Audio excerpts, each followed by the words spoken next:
지오쌤과 함께 공부하는 학생 여러분들, 중간고사 준비하느라 수고가 많습니다. 오늘은 선생님이 진에어 항공을 타고 나고야로 출발합니다. 선생님이 그동안 일본의 많은 도시를 다녀와서 여러분들에게 소개해드렸죠. 이번에는 우리 역사 교과서에 서술된 나고야를 다녀와서 여러분들에게 소개하고자 합니다. 지오쌤과 함께하는 역사문화 탐방, 일본 제3의 도시인 나고야로 지금부터 출발합니다. 나고야.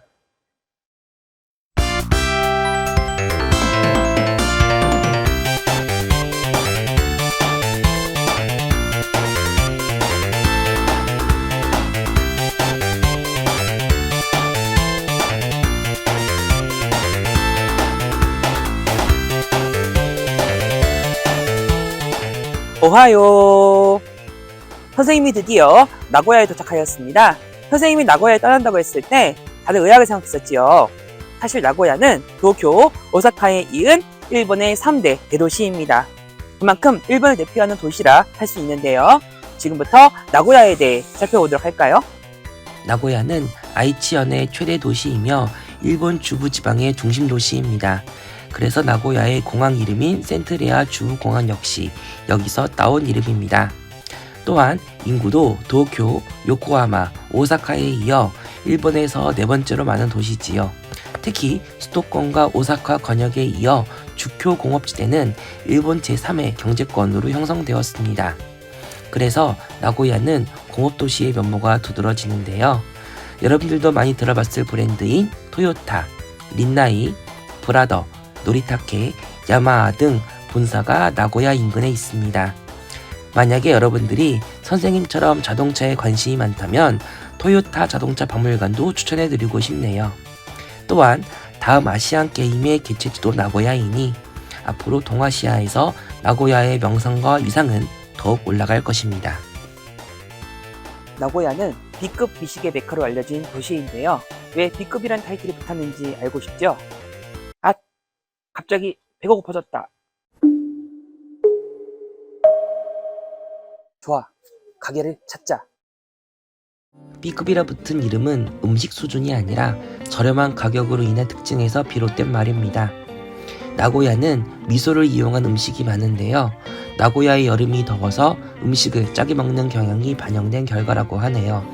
그래서 미소를 가미한 돈까츠가 명물 음식이니 그것이 바로 미소카츠입니다. 또한 우나기를 이용한 장어구이 덮밥인 히츠마 부시도 유명합니다. 그냥 먹기도 하지만 다른 재료를 섞어 먹고 녹차를 부어 먹는 오차츠케 방식으로 특이하지요. 그리고 보리새우 양식으로 인한 새우튀김과 새우 샌드위치, 새우튀김 주먹밥도 유명합니다. 그 밖에 칼국수 면발로 만든 우동인 기시멘, 단팥을 고명으로 올린 오그라 토스트, 타이완 이름이 붙은 대만 라면, 안카케 스파게티 등 이색적인 먹거리가 많습니다. 이러한 나고야 음식이 정말 B급일까요? 맛은 S급 평가를 주어도 아깝지 않을 수준입니다. 여러분들도 나고야에 오면 꼭 맛보세요.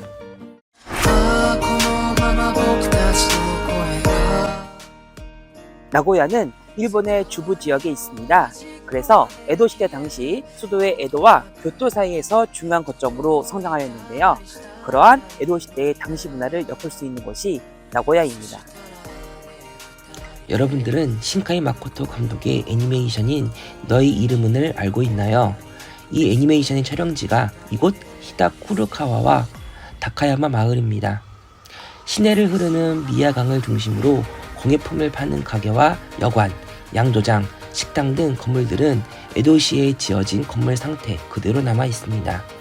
도로에 아스팔트가 깔리고 가로등이 세워진 것 이외에는 거의 변한 것이 없다는 현지인들의 증언처럼 다카야마 마을은 에도 시대의 정치를 그대로 느끼게 만듭니다. 한편 시라카와고 역시 에도 시대로 시간이 멈춘 마을입니다.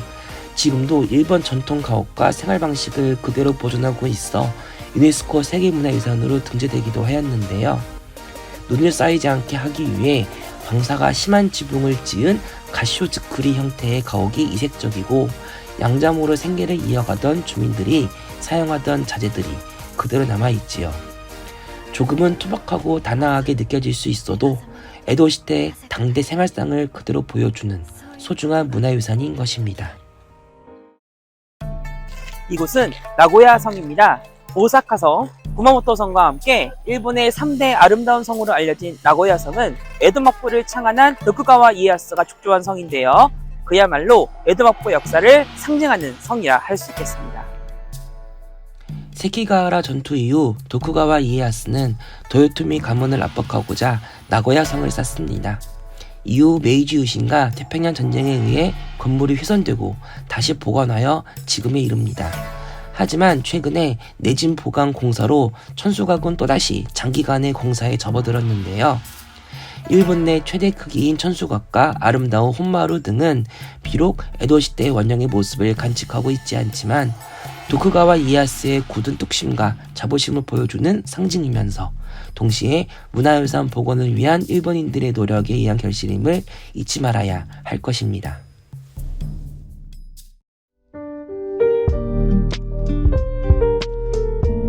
선생님은 지브리파크에 도착하였습니다. 여러분들은 미야자키 하야오 감독의 애니메이션에 대해 얼마나 알고 있나요? 지금부터 전시된 애니메이션 캐릭터를 중심으로 작품들을 살펴보겠습니다. 정문에 있는 성체의 모습은 2004년 작품인 하울의 움직이는 성의 모티브에서 따왔습니다. 소피와 하울이 하늘을 날아다니는 모습은 아주 유명한 장면이지요. 그리고 주변에는 1995년 작품인 귀를 기울이며의 굿즈들이 전시되어 있습니다. 선생님이 중학교 때 봤었던 이 애니메이션에서 치키시마 시즈쿠와 아마사와 세이지가 부른 컨트리 로드를 많이 따라 부른 기억이 나네요. 또한 2007년에 우리나라에서 개봉된 마녀 배달부 키키에서 키키가 살았던 집의 모습도 어렴풋이 보입니다. 그리고 계속해서 이웃집 토토로의 테마파크도 조성되어 있으니 그야말로 애니메이션에서 봤던 지브리 작품의 세계가 현실로 재현된 듯 합니다. 그리고 여러분들이 지금 듣고 있는 곡들은 어딘가 들어본 적 있는 곡들이지요. 선생님이 직접 연주한 이 곡들은 지브리 스튜디오의 음악 감독인 히사이 시조에 의해 제작되었습니다. 특유의 동화풍 그림체, 다채로운 변화를 보여주는 인물들의 감정 표현, 실감나는 액체 질감 표현, 고증의 기반을 둔 전쟁 표현 등 특징적인 요소가 많은 지브리 애니메이션은 동화를 읽으며 자란 우리들의 어린 시절을 아름답게 상상하게 만드는데요. 세상에 대해 밝고 긍정적인 이미지를 만들어주는 지브리 스튜디오에서 앞으로도 더 좋은 작품이 발표되기를 간절히 소망합니다.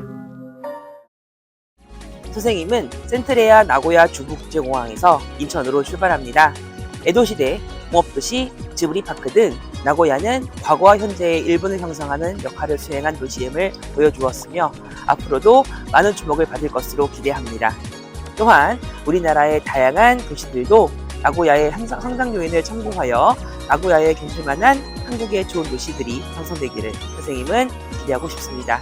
직접 보고드리며 다녀오는 진우쌤의 역사문화 탐방, 염디라는 탐방은 다음에도 계속됩니다. 수업 시간에 만나요. 맞다네.